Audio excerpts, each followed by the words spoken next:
For more than 2 decades, American men's tennis has lived under a cloud of history. Every January, when the tour resets and hope returns, the same question echoes across press conferences and TV studios.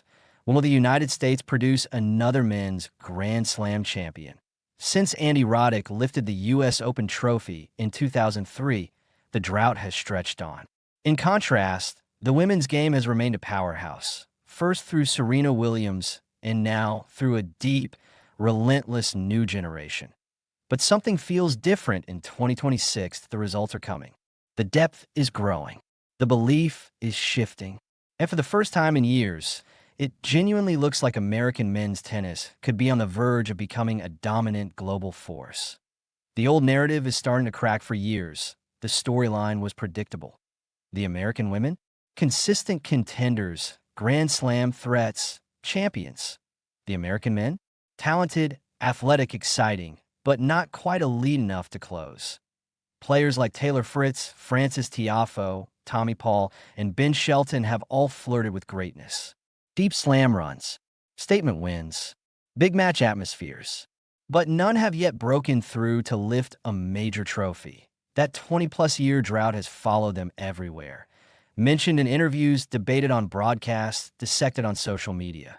Now, however, instead of shrinking under the pressure, this generation appears to be responding to it. A red-hot start to 2026. Momentum matters in tennis. And the opening months of the 2026 season have delivered a powerful message. The Adelaide International, Brandon Nakashima, became the first man of the season to reach a final.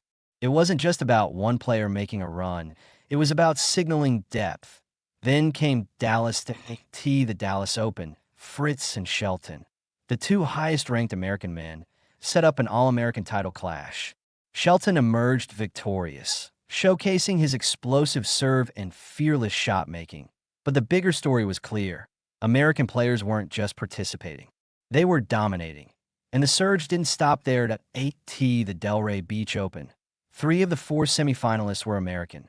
Paul, rising talent learner Tien, and eventual champion Sebastian Korda. When 3 of 4 semifinal spots in an ATP event belong to one nation. That's not coincidence. That's a movement. Depth like we haven't seen in years. What separates this era from previous American almost generations is depth. It's no longer one hopeful flag bearer trying to break through.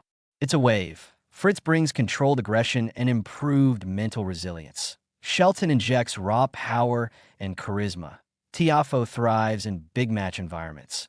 Paul offers consistency and courtcraft. Korda delivers technical precision. Nakashima provides balance and baseline control. Tien represents the fearless next wave. The internal competition alone is raising standards. These players are pushing each other week after week. Iron sharpens iron. And perhaps most importantly, they believe they belong. A shift in mindset. For years, American men were chasing the Big Three era. Competing in the shadows of legends made breakthroughs nearly impossible. But now, the landscape has shifted. The sport is entering a more open phase. The hierarchy is less rigid. New champions are emerging.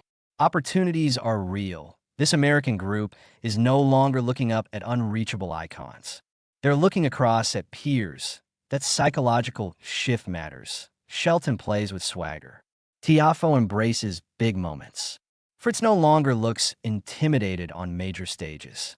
There's an emotional maturity developing across the board, a sense that they're done answering questions about droughts and ready to create headlines instead. Infrastructure is paying off. This resurgence isn't accidental. The United States Tennis Association has invested heavily in development pathways, analytics, sports science, and college tennis integration. Shelton himself is a product of the U.S. collegiate system, proving that the NCAA route can produce world-class contenders. The pipeline is strong, and it's producing players who are physically prepared, tactically smarter, and mentally tougher than many of their predecessors. The women's blueprint, while the men battled inconsistency, the American women quietly built a blueprint for sustained excellence.